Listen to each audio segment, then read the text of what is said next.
She is living her life at Camp McDowell now because of that injury. She came to us in 2013, so she's been here a while now, and we're not really sure how old she is. She might be about 16 years old, but it's really hard to tell. Great horned owls can live anywhere from like 15 to 20 years old.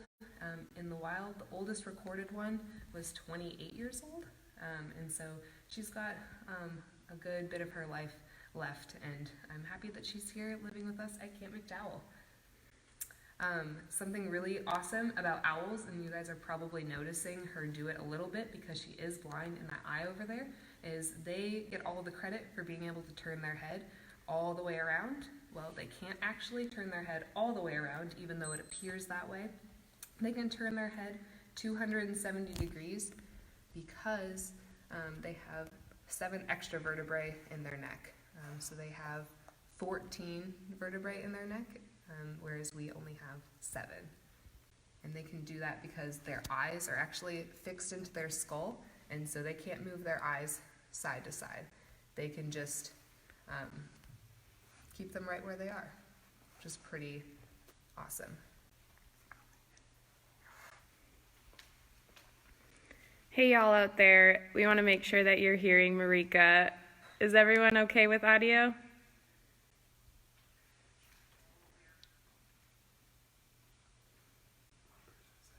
All right, awesome. Hey Marika, for all of the people that are just tuning in now, can you tell us how we acquired this great horn again? Yes, so this great horned owl was hit by a car.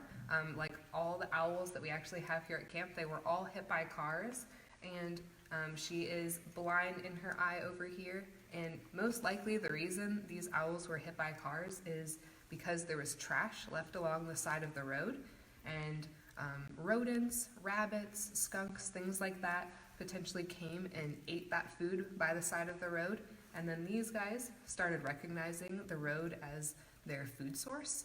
And so they started just hanging out by the roads and hunting at the roads. And then unfortunately, one time they just get hit by a car, which they also could potentially be teaching their young, if they had any while they were out in the wild, to hunt at the roads as well. So that's like an important message that I want to get out to you guys, is I want you guys to remember next time you go to throw anything out of your car window, like a banana peel or an apple core, that could be detrimental for not just owls, but all sorts of different types of wildlife as well. Great. Another great reason to not litter. Thanks, Emily. Do y'all have any kind of questions? Scott Harden is saying, sorry, what kind of owl is this? This is a great horned owl, and they get their name by their 2 feathers that they can raise up and down on their head. Right now she has them laid kind of back, so that means she's kind of more relaxed. When they're up on her head like that, that might mean she's a little bit more upset. But great horned owls out in the wild, they can raise them up and down and kind of signal other great horned owls out in the wild, which is pretty cool and awesome. And they're not horns at all, they're just little feathers that they have the ability to raise up and down. Cool. How heavy is she? She weighs only 3 pounds. And the reason that she looks like she weighs a lot more, all birds that can fly have hollow bones, and so she just has this big bulky appearance because of all the feathers that are on her body. Owls have silent flight, and so she has extra what are called down feathers to help keep her nice and quiet as she is flying through the air. What is her wingspan, give or take? Yeah, Emily Osborne Amberson asked that Molly, her daughter, wants to know what the wingspan is. Yeah, so for her, I don't know specifically, but it could be like 4 to 6 feet approximately, give or take, depending on the owl. For females, it'll be a little bit larger because female great horned owls are like 30% larger than males. But yeah, I would say about in that range. Cool. We have a lot of questions coming in about if she is able to fly. Yeah, so she has the full ability to fly. In her enclosure, she can fly from perch to perch, but she would not be able to really fly all that well out in the wild because she is blind in that eye. But she can fly. There is no damage to her wings at all.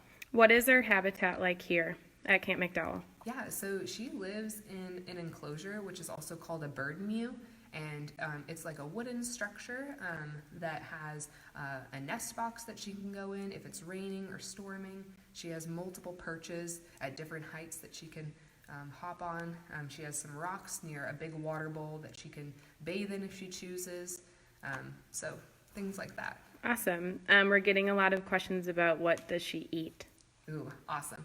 So here at Camp McDowell, she eats like chicks, quail, rats, mice. But out in the wild, these guys would eat any really small mammal that they can grab a hold of. And a really tasty treat that they like to eat out in the wild are actually skunks.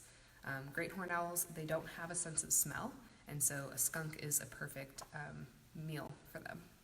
Great.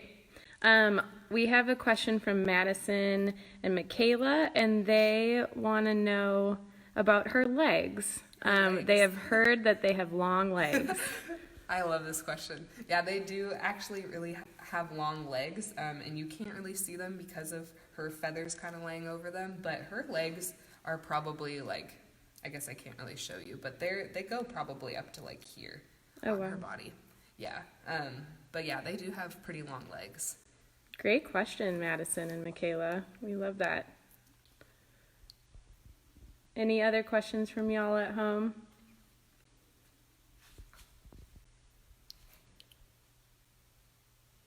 For those people that are just tuning in now, do you want to share why she has one eye that's more dilated than the other? Yeah, so the eye that is farthest away from me, she is actually blind in that eye from being hit by a car. And so, yeah, that eye is permanently dilated like that just because it's not working anymore. Katie Murphy asked, why are we allowed to have them and why people shouldn't capture them? She wants to know that. Great question.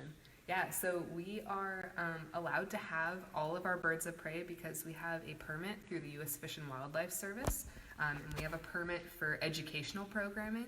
And so I'm able to have all of the birds of prey and feathers and bones and things like that. And so it's really important that we don't bring any birds of prey or any really parts of birds of prey into our homes because it is actually illegal.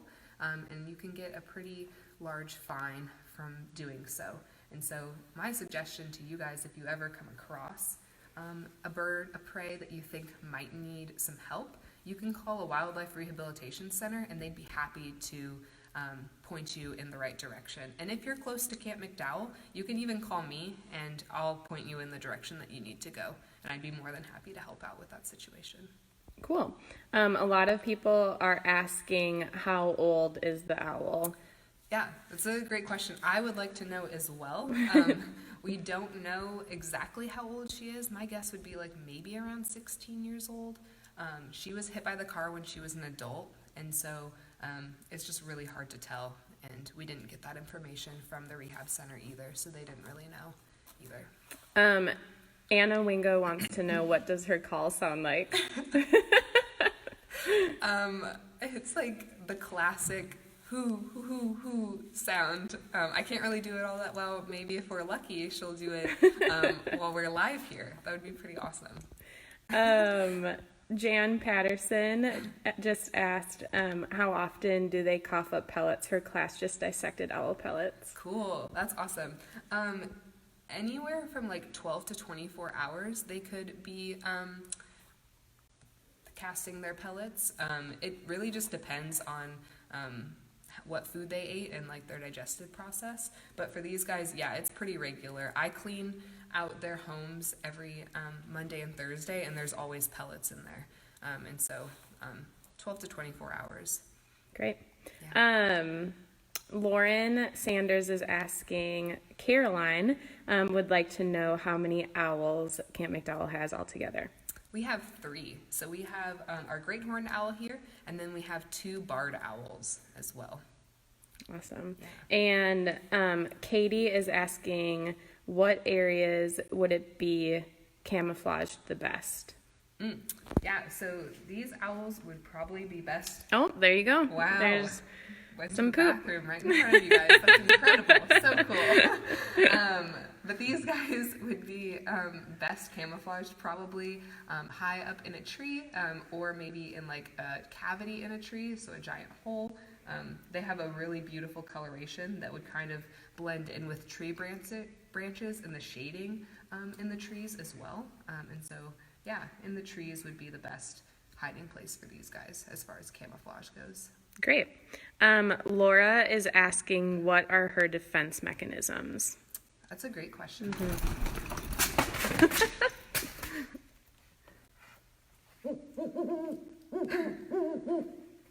Well, there you have it. That's the sound of the great horned owl. Pretty incredible. Her defense mechanisms. So when they are on top of their prey, they'll do something that is called mantling, and it's basically like if we were to spread our arms really wide and get really low. She does that every time I place her food in there after a program. She'll jump on her food and she'll spread her wings out really wide, and she'll just kind of hover over it. They also do a series of like beak clicks that... Okay, we're having some technical difficulties, but thank you guys so much for tuning in. She is about ready to go back home, and so if you have more questions, feel free to add those into the comments, and we'll be getting back to you with some awesome answers about the great horned owl. And stay tuned for all of the awesome videos that the Environmental Center and Camp McDowell is putting out for you guys. So thank you so much for joining us today.